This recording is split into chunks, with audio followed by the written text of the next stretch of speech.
up on that big mound of gravel. How can you miss that big mound of dirt? It sits out there in the field, and it's like a mountain. On the right hand side. Is it past the sidewalks thing? Yeah, it's past Lazy Asian Estates, you know, you go down where the road 4 lanes. Yeah. So you pop up on top of that hill, run out to the, you know, see that. How big is this house? 4 lanes. No, It's pretty big. that's hilarious. Oh, it doesn't take this long. So when you get on, working on our road. I think yesterday, something was on this side when I can't pass, you know, and Okay, that's, you're live, Talk Mr. to Chairman. Mike and he passes off to that. It's 6:03 and I'm going to call this meeting to order. Well, they have.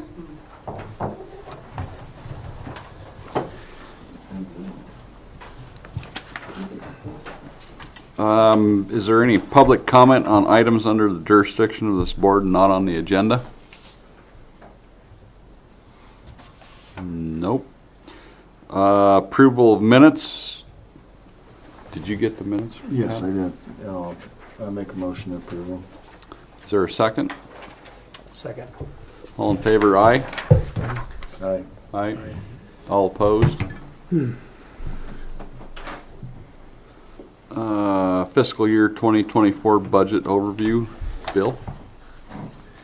Yeah, thank you, Mr. Chairman. I'm Bill Giracchi. I'm the County Administrative Officer. And what you have are 2 very large pieces of paper that show the wrap-up of the fiscal year 2024. I've produced one of these for every department in the county. And what we did is we looked at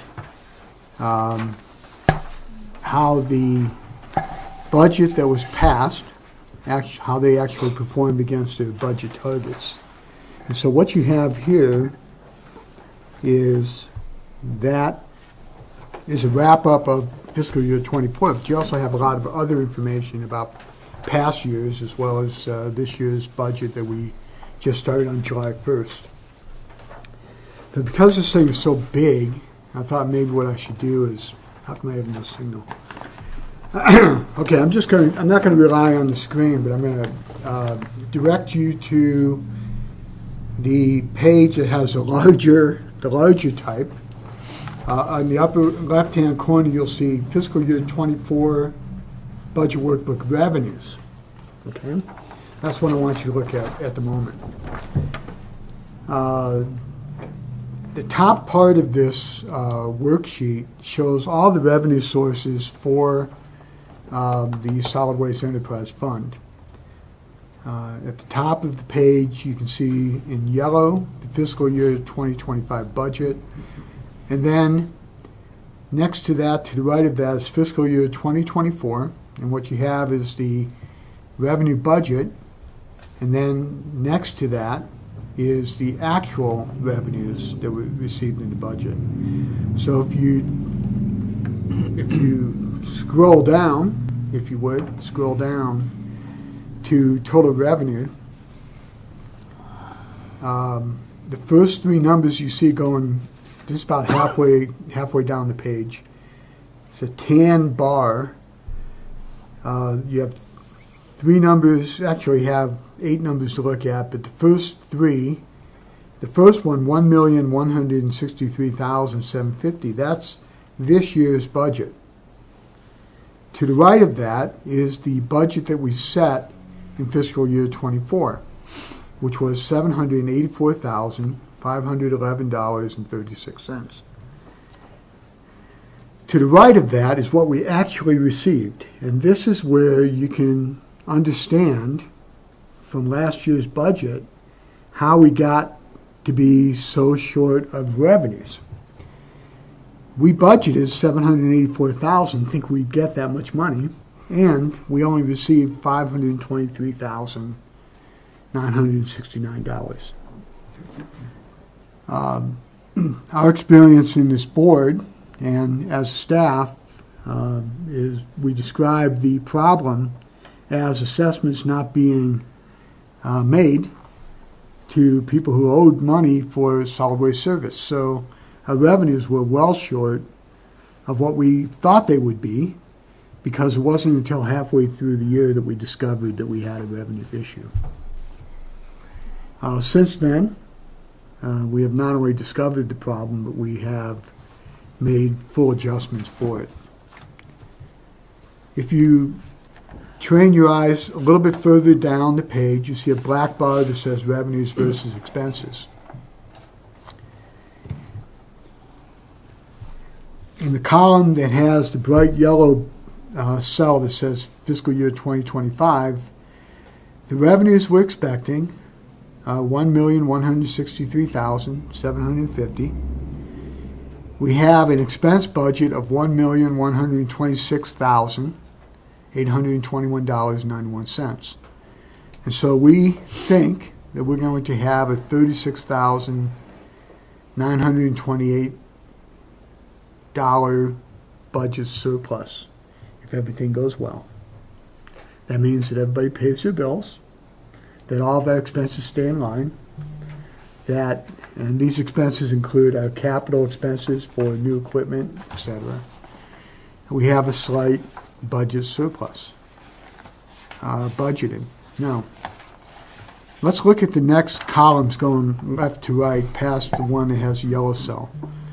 Last year, we had a budgeted surplus of $84,655,000. That is kind of an unusual thing, that you really don't want to budget a deficit, but that's how the budget was set up the previous year. In actuality, our shortfall was much greater than the budgeted deficit that we had, at $215,454.41.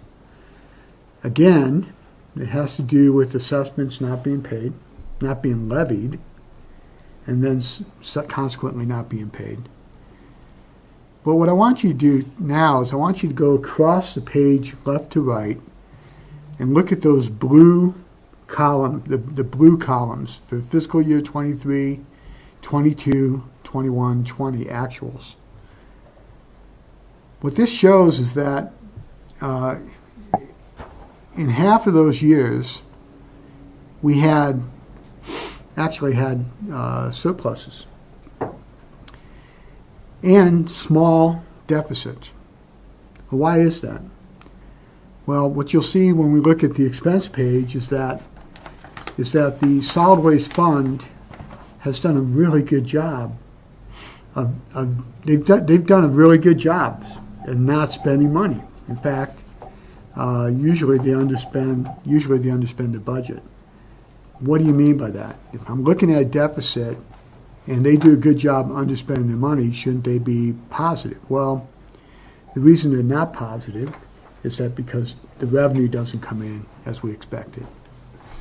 We believe that we have diagnosed that problem, that assessments will be made accordingly, and that the revenues will come in. The Solid Waste Advisory Board has not only adjusted next year's budget so that you get proper revenues, but you've also created a budget that relies on people paying assessments that they haven't paid in the past. And I think TJ will be able to speak in a few minutes about our performance on what we call the Equitable Assessment Recovery Program. So, to summarize this page, the majority of the revenues we have come in a revenue line called maintenance assessment. The maintenance assessment are those assessments that we charge the customers for solid waste service. That's the major source of revenue. All of the other revenue sources are small, and they're not inconsequential, but they're not entirely significant. Before I go to the next page, I want to just add one more thing, and that is on that column that has a bright yellow box at the top, says fiscal year 2025 budget. There are colored cells, mostly tan, but you see a blue cell, 839,520. That is the maintenance assessment that we expect to get this year. At the bottom of this list is a green cell with white letters, white numerals, and this is the Equitable Assessment Recovery Program revenues of $251,000. This budget worksheet for next year anticipates that we're going to get all of that money paid in. That's unrealistic, perhaps, but from a budgeting standpoint, I want to make sure that we recognize that that is the debt that is owed by customers to the fund.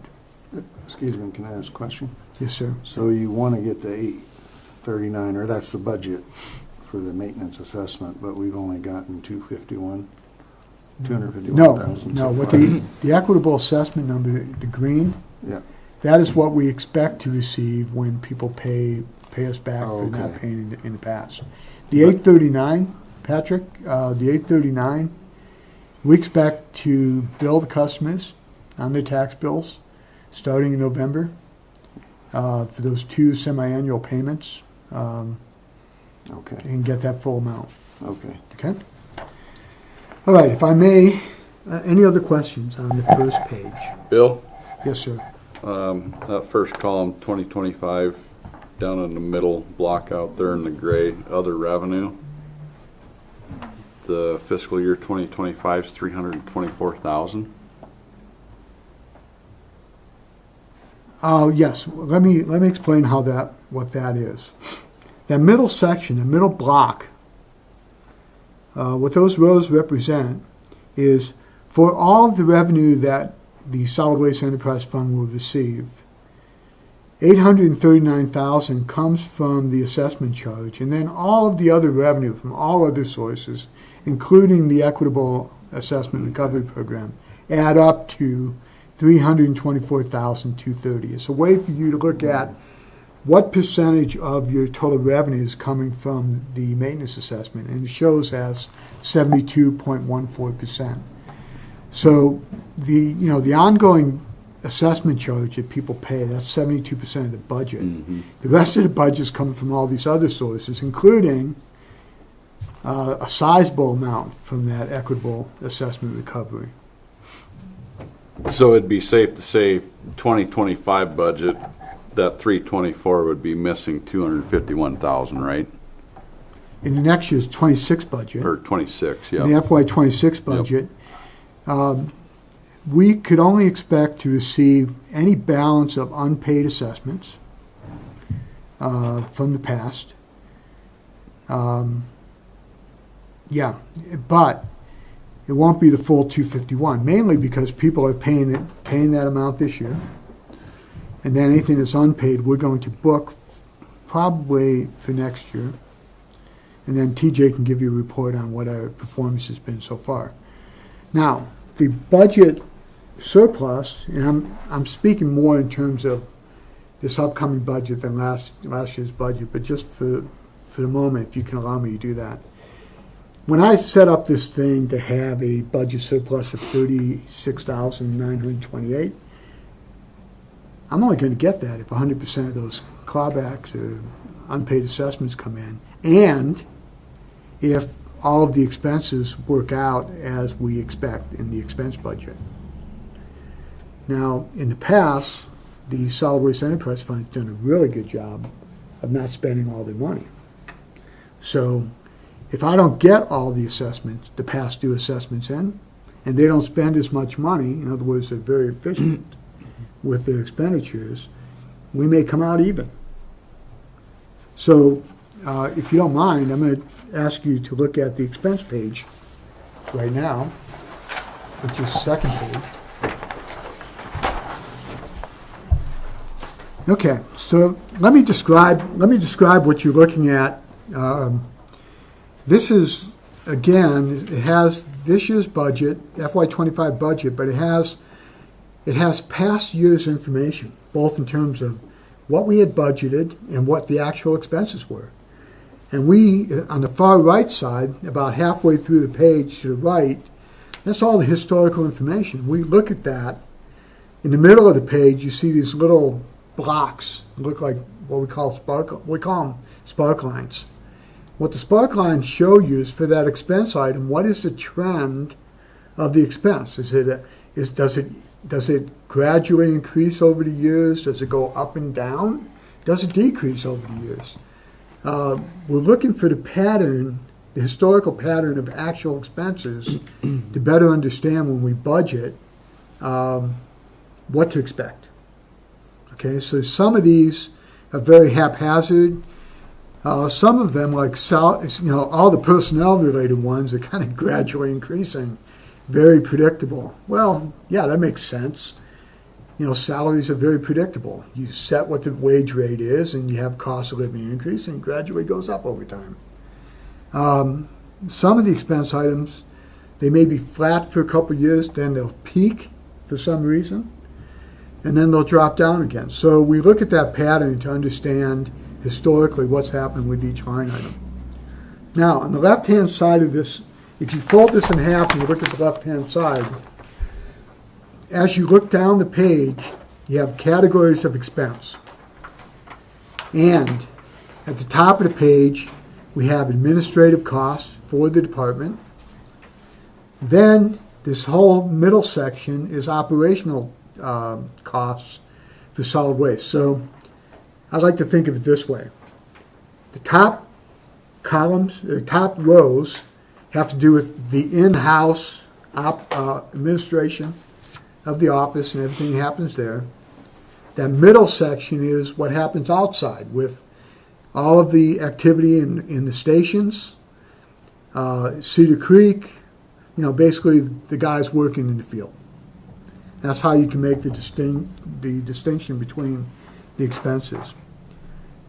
If you look at those columns, and you see in the second column, you see 110, 120, 130. Those are object codes. And as you walk down the object codes, you'll see the type of expenses we have, operation and maintenance expenses. You see the budget. Then you see what the expense budget was in FY24. And then we have the actual expenditures for fiscal year 24. It's the fourth dark blue column. It says actual as of 6/30/24. And so every quarter I'm looking at how much they're spending to see what the velocity of expense is against the budget. In that fourth column, the fourth dark blue column, says actual as of 6/30/24. That is what the expenses were when we closed the books for the fiscal year. And just to the right of that, you see all these multiple colors: red, white, green, yellow. And what I've done is I've sorted these so that you can see for each line item whether they were over budget or under budget. Let me explain what the colors mean. Pink, or red, with red lettering, is indicating that you're over budget. Green means that you're under budget, and yellow means that you're between 95% and 100% of your budget. My preference for everybody in the county when they have their budget sheets is that everything's yellow, because that means that your budget is really accurate and you met your budget, 95 to 100% of your budget. So if you scroll down at your leisure, you'll see that some things were over, but most were under expended by line item. And if I can just direct you to the bottom of the page, there's an orange row that's basically orange all the way left to right, and then there's a green box that has a highlighted black boundary to it. When you read that number, it says 85.07%. Okay, what that means is that of the total budget for solid waste, they were at 85% of their budget. Their expenses were 85% of the budget. What does that mean? That means that they were 15% under what they budgeted. So had they had the revenues fully, they had full revenues, they would have been under budget by 15%. And the good news is when you look at how this operation works, Last year, they were under budget on the expense side. They were under budget on the revenue side too, but they were under budget on the expense side, which means they're really efficient. And so that's it bodes well for the future that they're pretty frugal. Now, what that means too, though, is that if they're really way under budget, the expenses are way under budget, yeah, maybe we could tighten it up a little bit. Maybe we don't need as much money. Right, TJ? Okay. But the point is Yes. that I think the citizens of Broadwater County should have confidence that if people pay their bills as they should, that this department can do a real good job managing that money and providing the services. Now, final thing I'll say before I take questions on the expense side is that there's a major difference between this budget that we have for FY25 and anything we've done in the past, and that is that we are purposefully asking for money to replace the equipment that it takes to run the enterprise. And we are committed to that request and that system for the next 25 years at least. The idea is that if we have equipment that is being used for solid waste operations, and we're wearing it out a little bit every time we use it, that we're charging the existing customers for their use of that equipment, the wear and tear on that equipment. In the private sector, we would call that funded depreciation. In the public sector, we do not get to deduct depreciation expense for tax purposes, so we don't even think about it usually. But what we should be thinking about, and what we did this year, is the commissioners, the department head, very purposefully want to make sure that we are replacing equipment as we use it, and that the customers have that built into their cost of service. And so that means that we'll have a sustainable utility, barring any other unforeseen circumstances, going into the future. And then we adjust it every year as we go.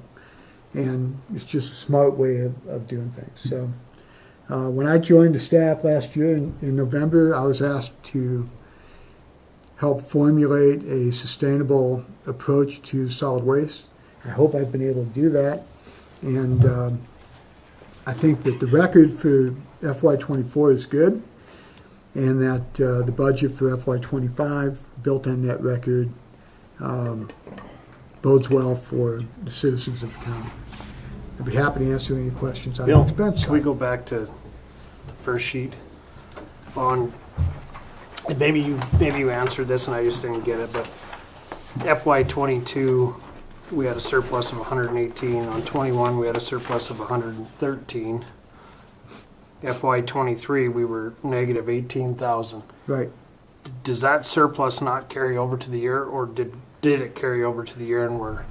It doesn't carry over here because I do not use the surplus revenues as a source of revenue for the subsequent budget year. So each budget year stands alone. Now, if you were to go into the accounting records and look at what was carried forward, the ultimate balance for the solid waste fund would be different than what you're seeing on this paper because it would be cumulative. And Does that make sense? Bill, wasn't Daryl, you might be able to correct me, wasn't some of that a loan payment back to the commission? This takes in consideration, Mr. Chairman, this takes in consideration all expenses, all loan payments, everything. But I thought I caught that months ago, and Misty said that some of that was the reason why it didn't carry over is because some of it was a loan payment back to the commissioners. Could be, and that would be off of this, Yeah. that would be separate from Yep. this budget. It'd be Yep. Because what you're looking at, separate from this budget, is what is the fund balance, and what is carried forward, what is reserved for different purposes, et cetera.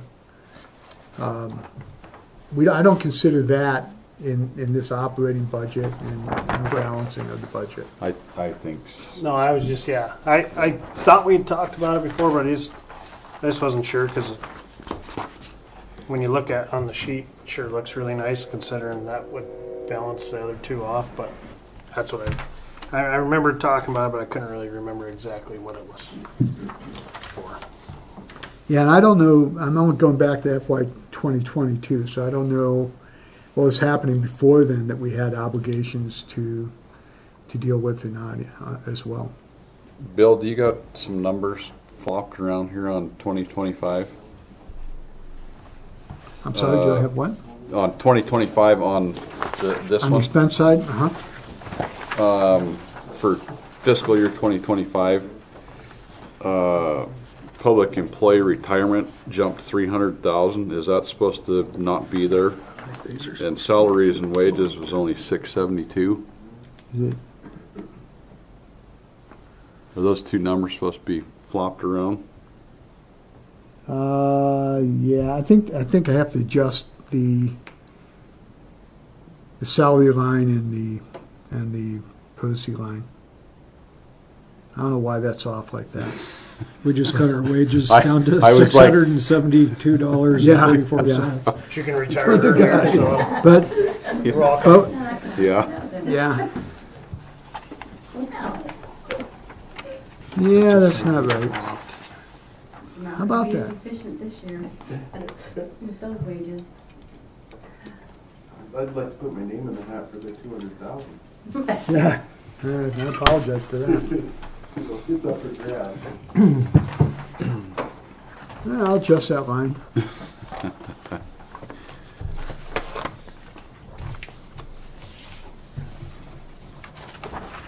That's coming over, that's pulling over from another worksheet. And that's where it could be, all those numbers in purple there, or light purple, lavender, I guess, those are pulling from another worksheet, so I have to adjust for that. Good catch. I was like, well, something's not Yeah, right something's there. not right. Yeah, I don't like the way that looks either. Let's see. TJ, you can pick your check up for 20 cents. Why, thank you.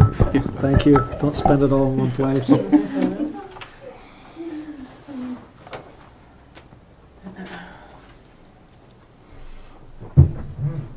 Yeah, because look, this Indian Creek is 207, that's not right. And these numbers, yeah, they got transposed somehow.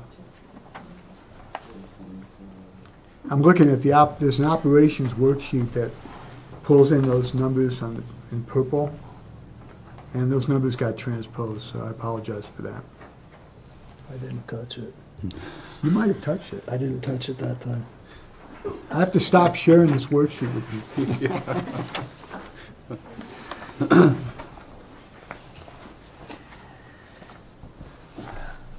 So with what Bill is talking about right now, out of the $251,230, since July 24th to today, we've received roughly half the money.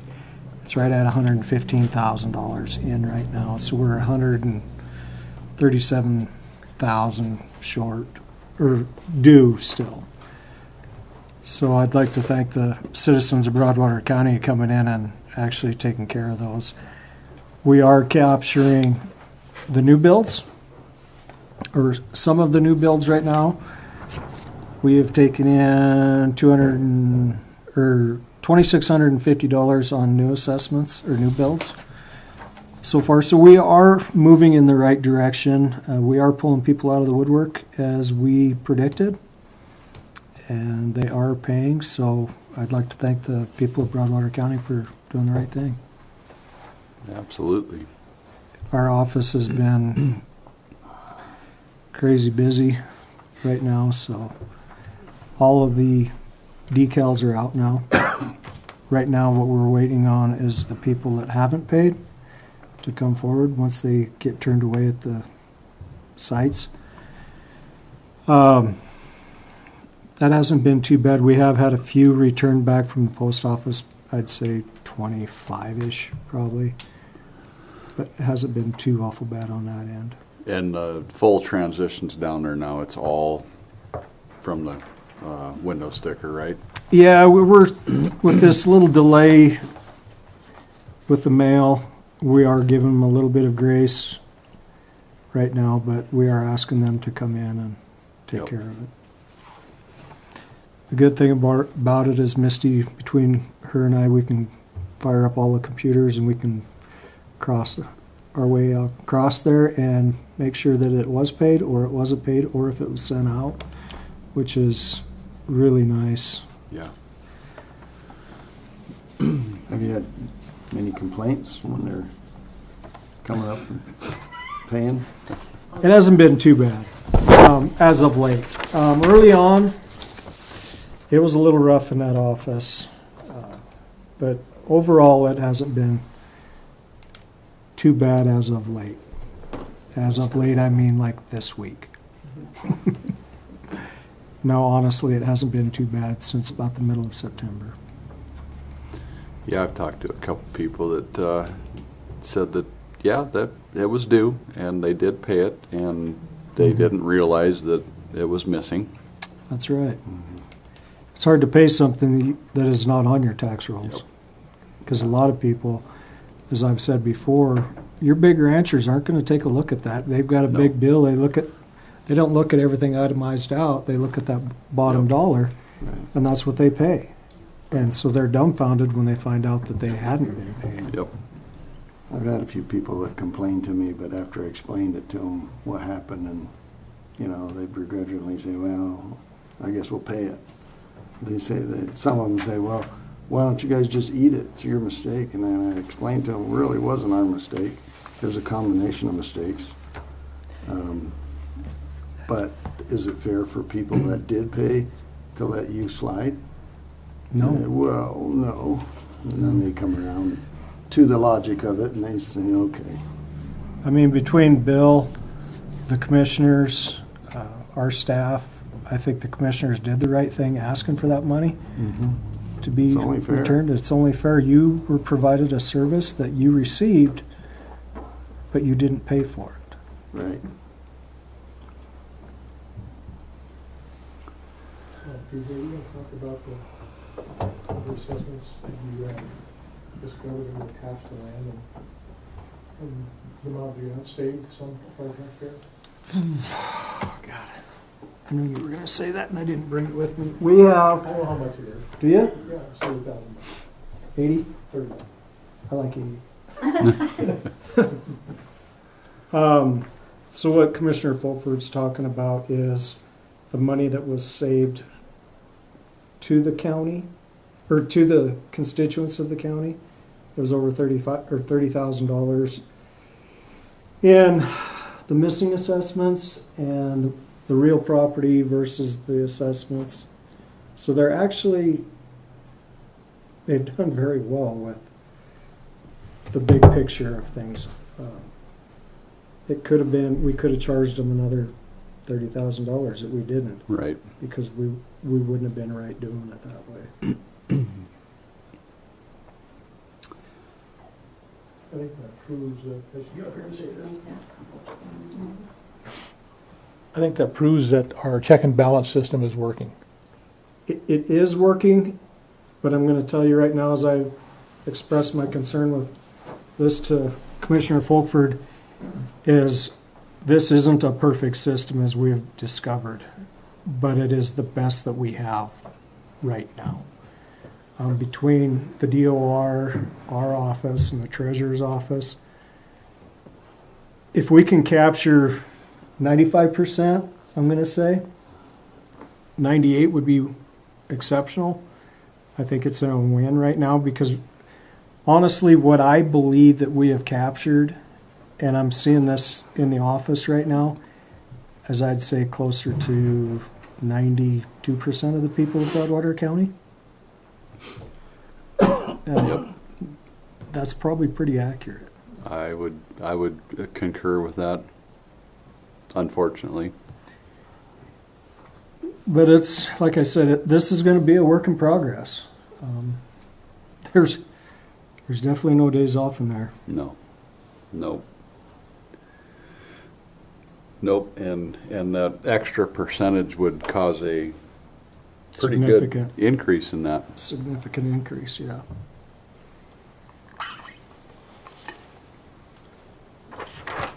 ask a question? I gotta step up there.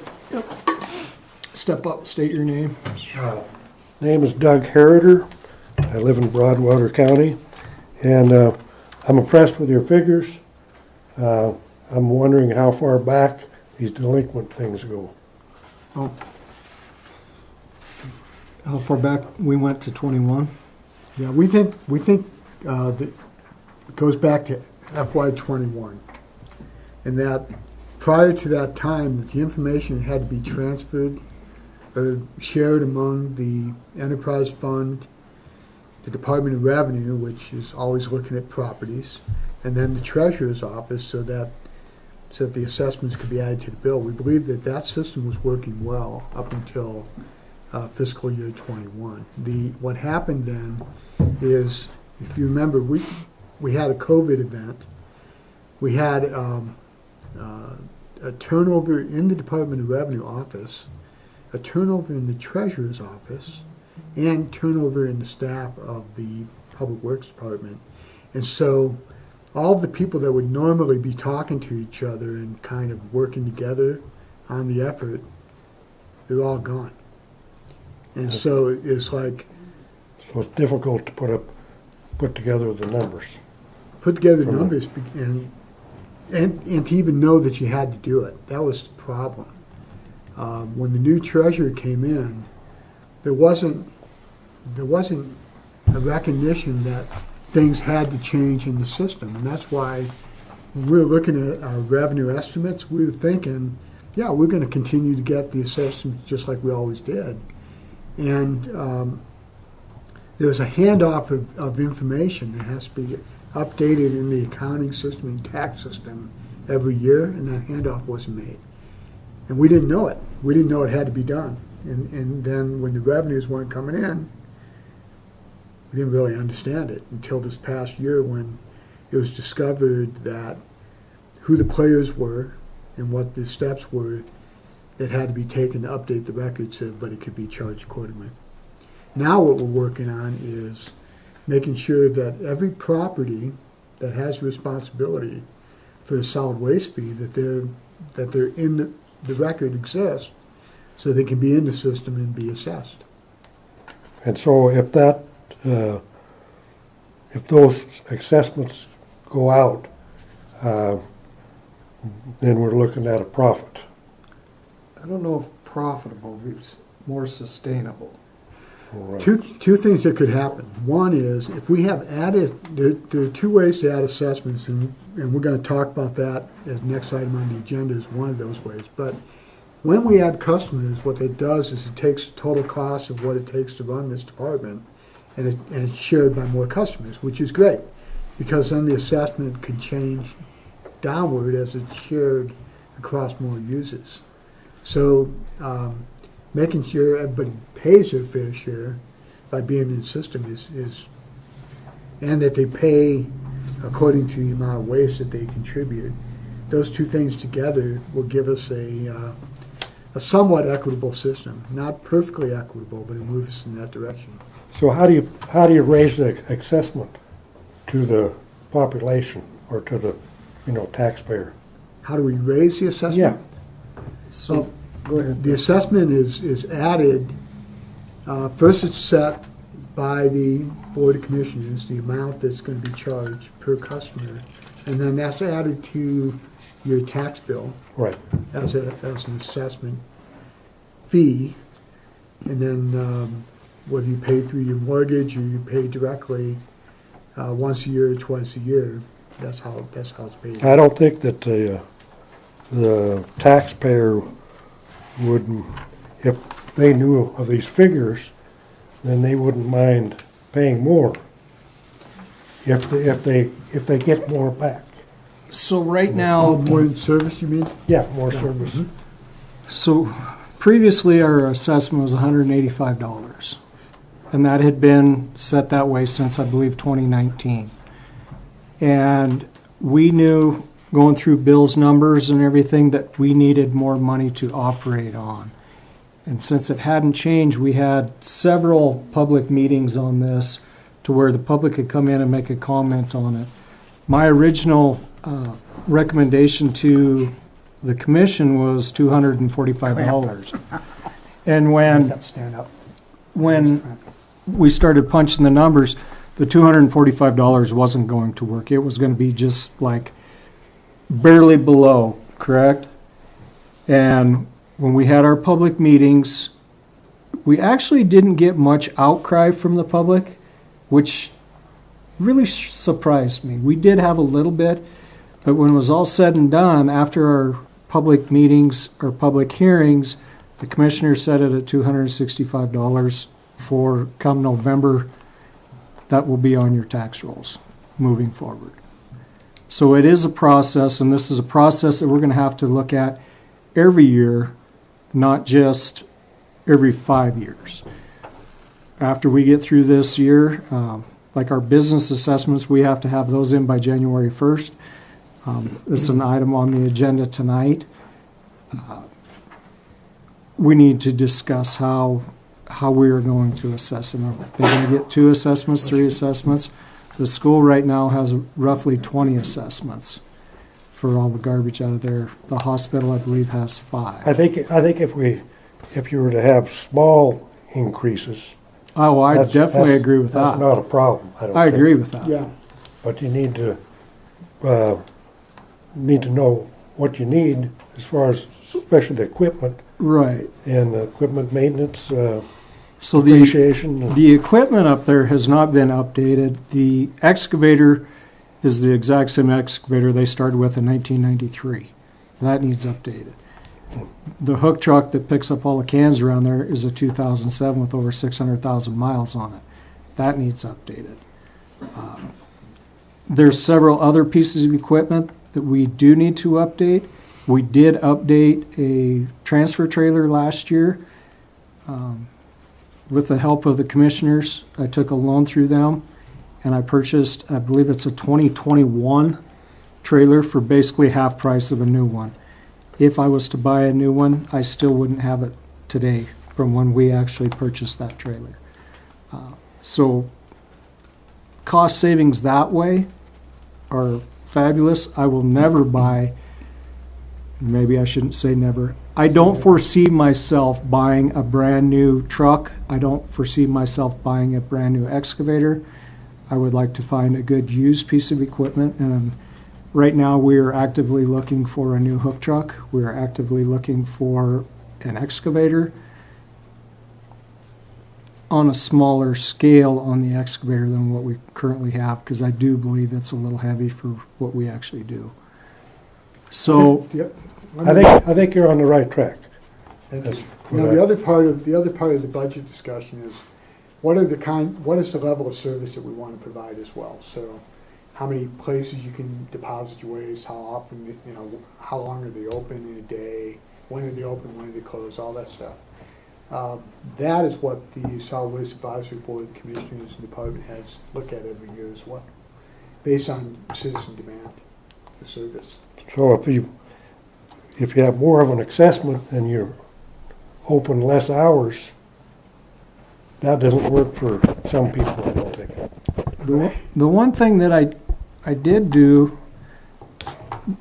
when we started talking about this, commissioners, so we actually had the walk-in cans, as you probably remember. Mhm. And one of the things that I kept telling the commissioners is they're just being abused and people throwing everything on the ground. And they asked me to put something together to present to them as far as giving more hours. We did at the Cedar Street and the transfer station. The transfer station's open 7 days a week. Cedar Street's open 6 days a week. Cedar Street, Monday to Friday, is open from 6 in the morning till 6 at night. On the weekends, it's open from 10 to 6, same as the transfer station.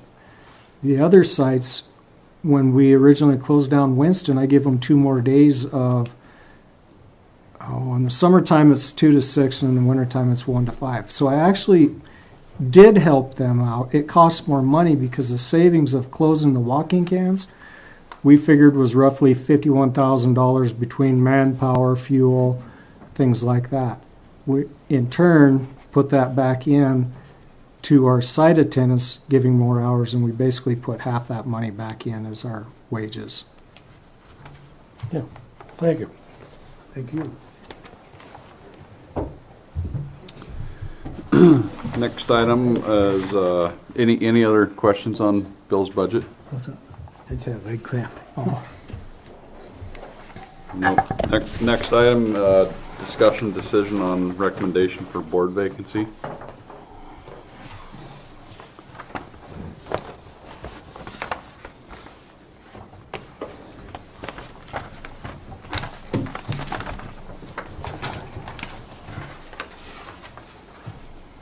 Are we supposed to I thought there was, decide on who we want to take the vote, or how are you gonna do that?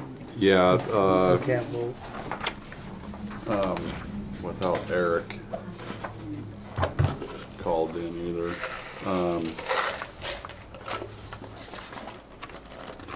Right, Daryl? Do we need Eric for vote? There's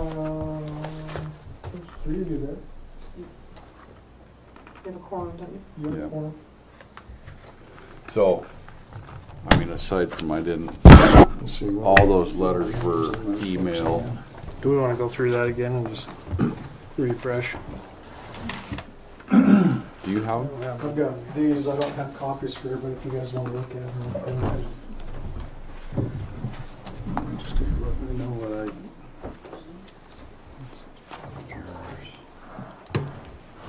That's Doug's.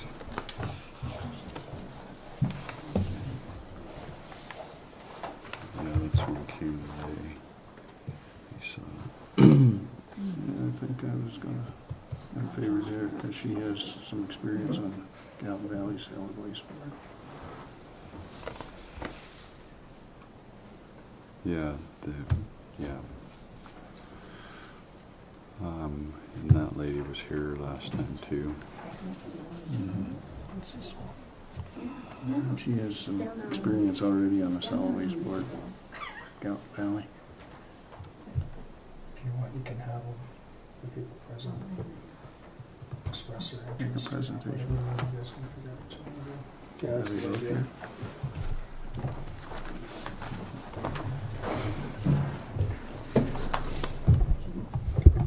I know what happened.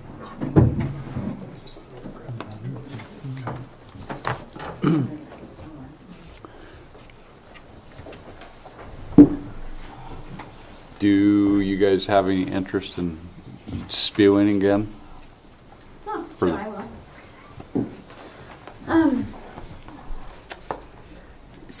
I'm Lisa Rowell. My husband and I moved here from Manhattan, where we lived for like 23 years, in 2021. And while I lived in Manhattan, I served on the Gallatin County Solid Waste Board, representing the town of Manhattan, and found it, that was really interesting, but this is even more interesting, to be honest with you. Just because their budget, as you can imagine, was huge, and they had all kinds of money. They lent money to the commissioners. That's how it worked there. Yeah. Is that what you're promising if you come on to the board? No. No, but what a learning, just being at these past 3 meetings, what a difference, and what a great learning experience. And honestly, TJ, kudos to you and your department for, being so budget conscious. That's not just me, that's Bill, Oh, yeah, our Bill, commissioners, yep. that's everybody. I work at a bank I'm a banker. I've been a banker for 100 years, and I sit on the Asset and Liability Committee, and so we set the budget and all of that stuff. So totally get this process, but I can see this board plays just because of the structure, a much more active role than in Gallatin County. So that's very interesting and very intriguing to me. So thank you. Thank you. Doug, do you want to spew anything? My name is Doug Herder, and I was born and raised in Bremerton, Washington. I spent all my time, except for 9 years ago, I decided to retire, and I moved here. Wonderful choice I made. Before that time, I worked at Boeing's for a while. I worked at the Naval Shipyard for a while. I was drafted in 1967 in the Vietnam program. Spent a couple of years paying my debts. After that, the veterans did pay my way through schooling. I graduated from the University of Puget Sound in Tacoma with a business management degree. I also bought out my folks', they had a flower business in Bremerton, Washington, which I ran for 30 years. I also, in that time, I was a HUD home inspector for Kitsap County. After that, I sold the business. I went to work for one of my wholesalers, a floral wholesaler, and I did that for 8 years. And then I went to work for the Purdy Women's Correctional System. I worked there for 8 years. I was an instructor. We actually had a flower shop in the prison. We did outside weddings, funerals, whatever. During my time in the flower business, I had one of my customers own Bremer Garbage Disposal. He became a pretty good friend. He'd stop in for coffee all the time. He eventually sold out to Waste Management for a good sum of money. That's the main reason why I'm here. I don't think we need Waste Management or any corporation in our business.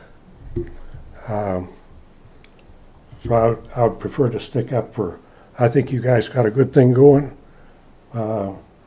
Just need to straighten the money out a little bit, and I think you'll be there. So I appreciate being considered for this position anyway. Thank you. Thank you. Thanks, Doug.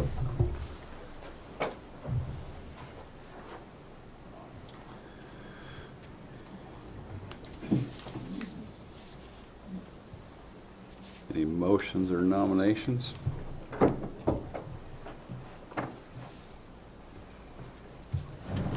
Well, based on past experience on Manhattan's board, I would nominate Mr. Rao. Make a motion. I'll make that motion. Sorry, guys, I missed that. Say it out loud. Pat? Yeah. I said that based on her experience with Manhattan, the county of Manhattan, I would recommend or nominate Mrs. Rao. I gotta say, there's actually 3 great candidates. There is. It makes There it is. really They're tough. all, Everybody kind of They're all brings good. something different. I kind of like all of it. Yep. yeah. Yeah, I want to make that clear too. They all sound real promising. Yeah. But in my mind, the experience might outweigh the others. But that's just my opinion.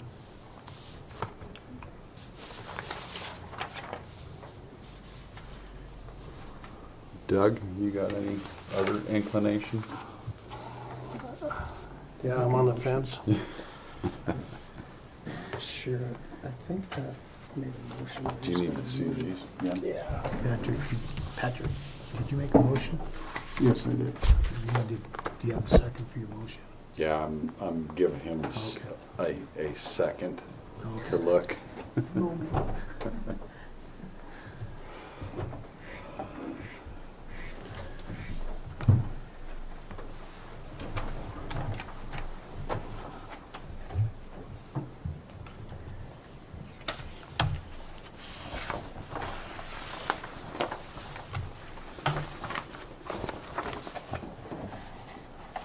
Sorry, there was actually 4.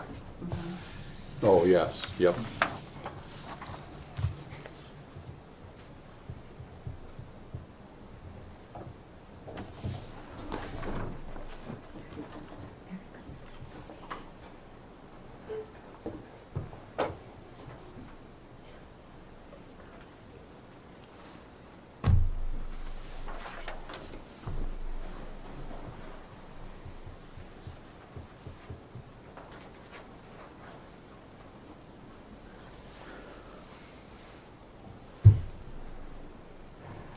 Maybe if we weren't here, they could discuss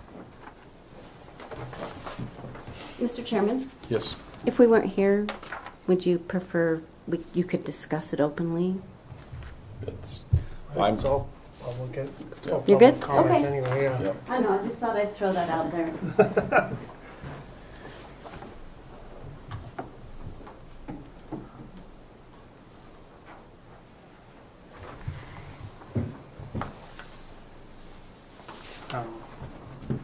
I like both of them. All right, Patrick's got a motion. Do I have a second for Lisa? How's it work if you're undecided?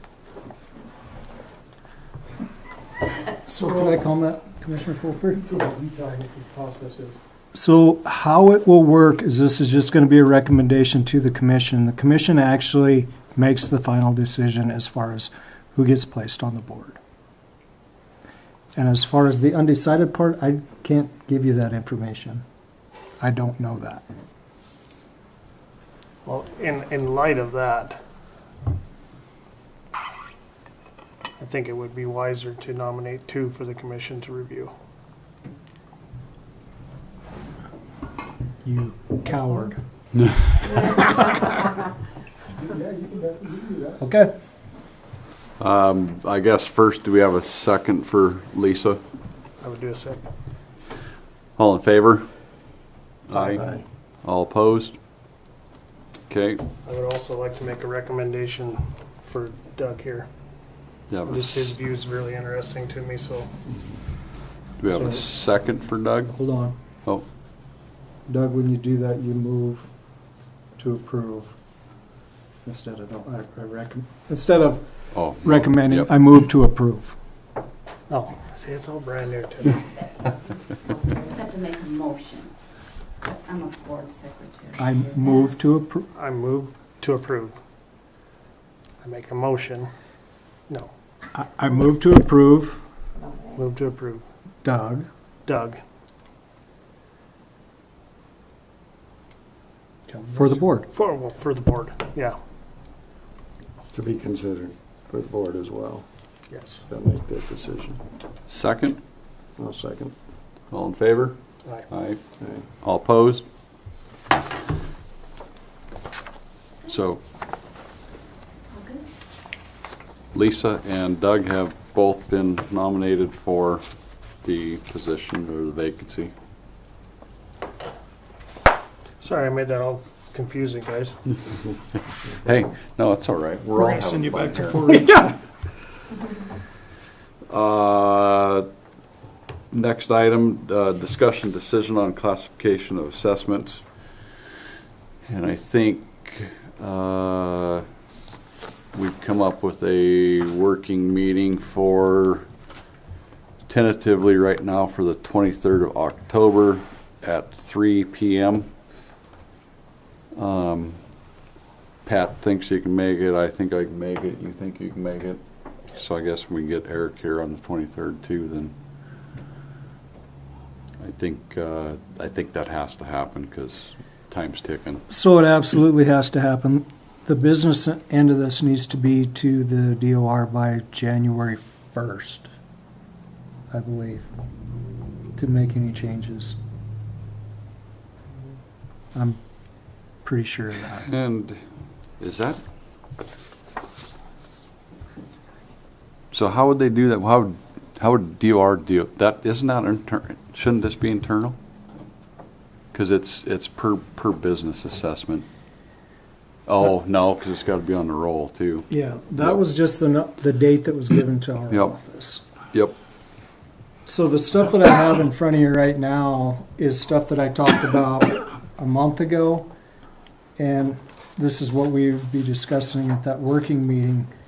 I kind of give you some ideas as far as what I thought. Granted, I put it down on paper, but this is all subject to change. And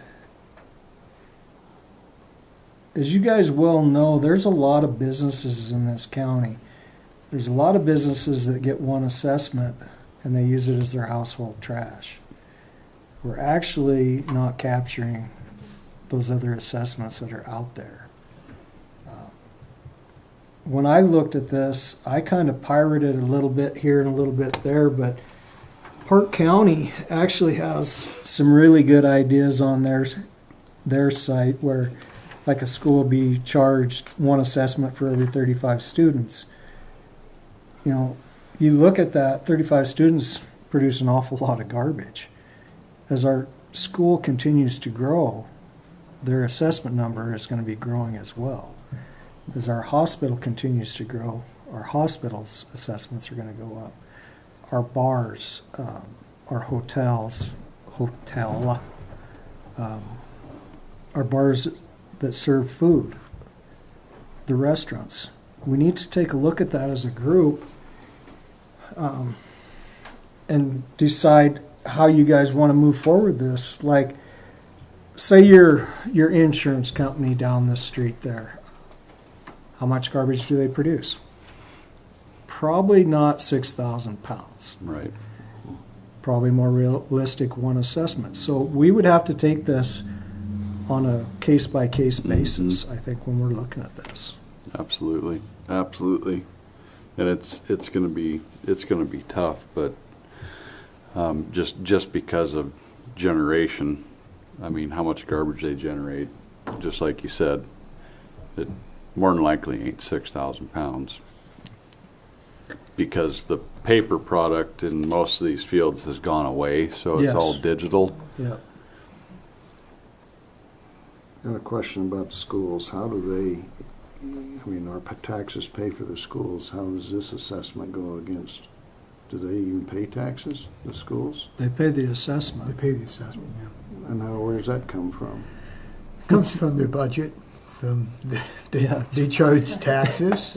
It's basically They getting set charged aside that twice, money I for guess. Pay Okay, the fee, just like they pay a water bill or any Yeah. other utility. okay.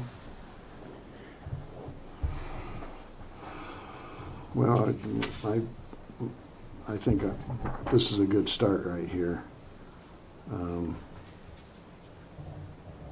And I think going with what they did in Park County is, you know, at least we got a model here that we can work with. We do have a model. I mean, there might be something that I haven't thought of that you guys have thought of that you want to see in here, or something omitted from what I've written down. But like I said, as a group, we need to have this set in stone and ready to Do go. nonprofit organizations, they still have to pay an assessment, like churches and stuff? Yes. Do If they have a parsonage, they have to pay an extra one. How did they come up with their, like, for bars and restaurants, minimum of 6? Do they just go off capacity, whatever the capacity? Well, you go off capacity and you go off of, like I said it earlier, if they serve food in there, they're going to get more because they're going to create more waste Yeah. as far as food waste. Mhm. That's how that is working.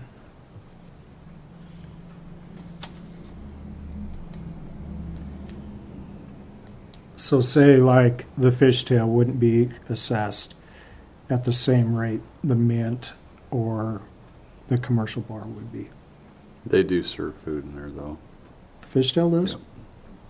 Yeah. Tells you how often I'm in the fishtail. Yep. Yep. In my opinion, most all this is good. It's just determining what a business and a residence. I mean, I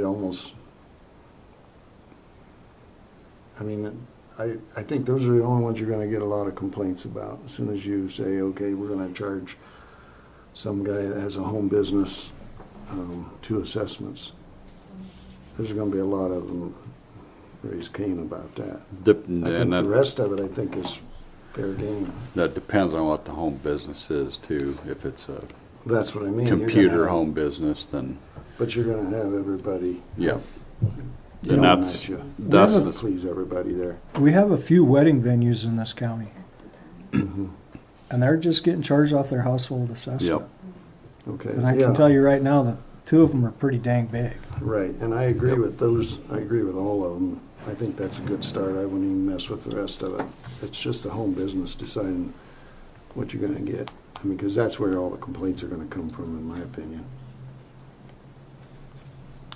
So focusing on that and going with the rest would be my recommendation, if, just because we don't really have anything else at this point. That's about the only model we got. Get home and decide whether it's a business, and if they don't do that, it's really for the structures, right? Yeah. You may want to explain that. Because we did the assessment, and we give that to DOR then applies it to every property. But that will be based off of a recommendation. Correct. I was just talking to TJ, and we're gonna have, when you complete your work, you're gonna have a recommendation for the DOR to apply an assessment for a property. And they're not gonna know whether there's a business and, a separate room where somebody's conducting business, like an office, in their house. They're not gonna be able to know that difference. So most likely what's gonna happen is DOR is gonna look at a structure and they're gonna say, that's a residence, they get one assessment, or whatever we decide. It's more, the distinction on number of assessments is type, right? It's like a bar, a restaurant versus a bar versus an insurance office, et cetera. But anything that looks like a single residence is gonna have probably one assessment. Same thing with Okay. mobile homes, things like that. Well, that's what I was thinking, and maybe it's just better not to mess with that at all. Yeah, I don't think you can, because it'd be a more intrusive analysis Right. of what that resident was like. Essentially, that's what I was getting at, it's gonna be a real problem. So, in my opinion, then that's the only real issue. The rest of it, I think we can use this model.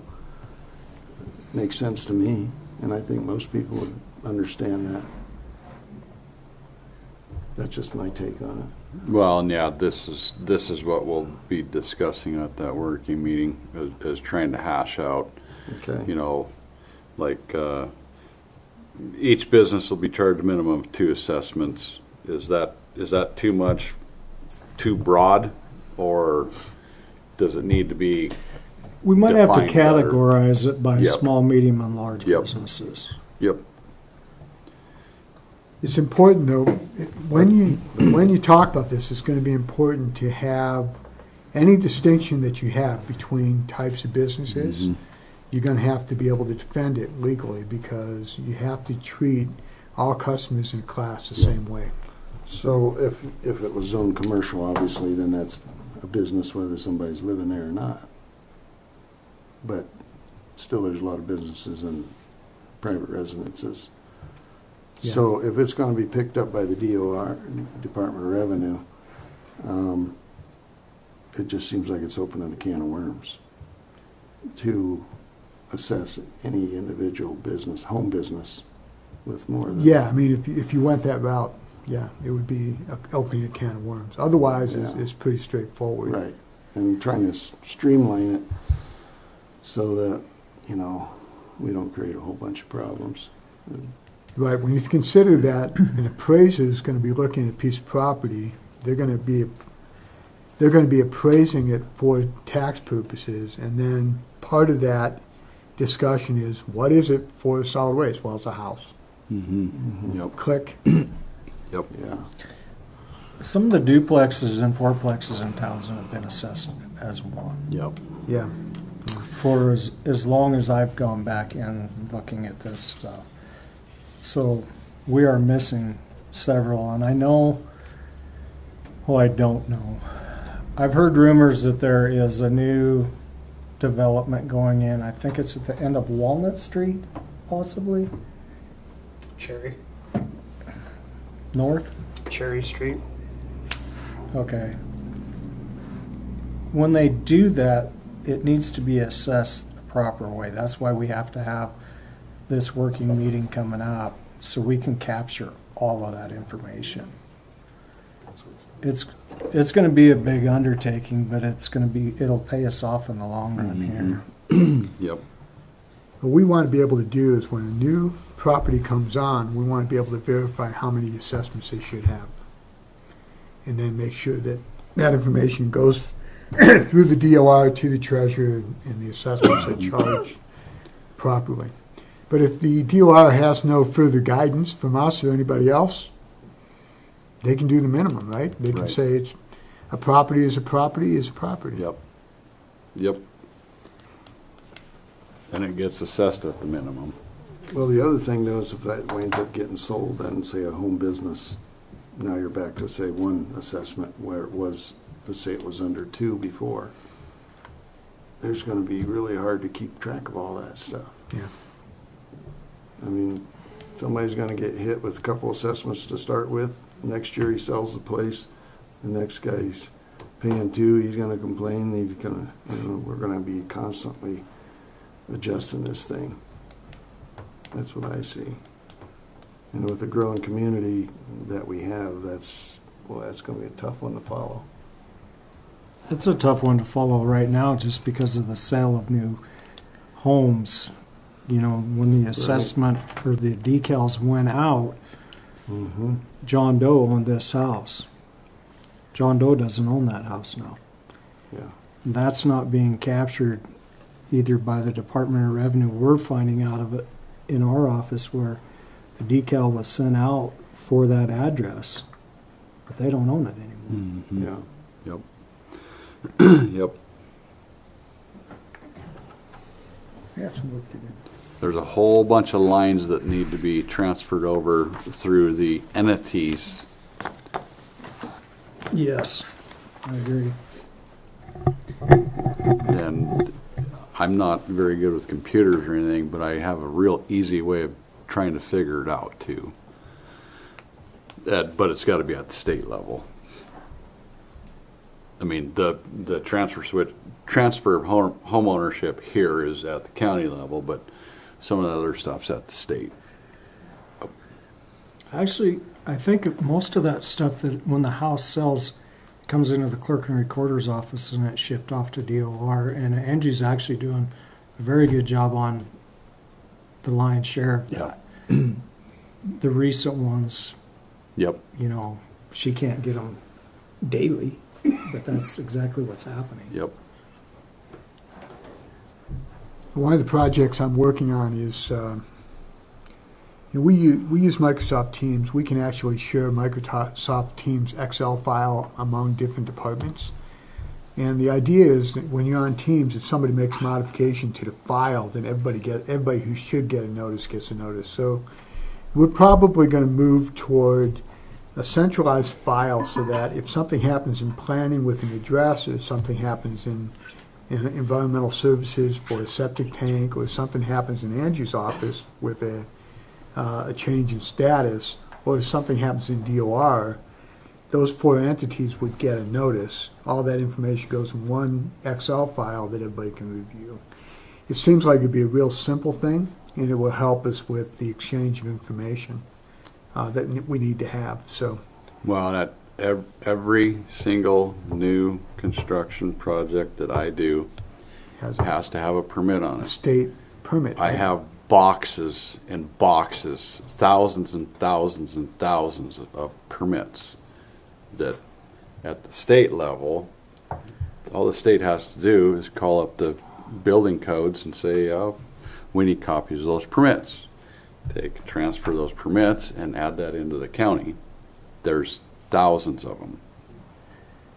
We'll probably look into that. That makes sense. Yep. If they're issuing those permits, then that gives us an indicator of activity. Mm-hmm. Okay. Getting them to cooperate might be a little bit Yes. tougher, but that's kind of the way we want to go. Yeah. Shared information that Yep. we can all utilize. Any other discussion on the classifications? All right, the next meeting is November 12th. Hold on, Kev. Oh, Did you set your working meeting for October 23rd? yep. Yep, 3 p.m. Sorry. And I'll reserve this room tomorrow. It is available right now, so Yep. I will reserve it tomorrow.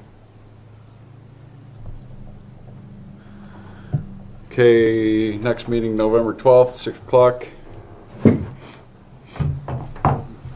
Meeting adjourned. I hate those long goodbyes.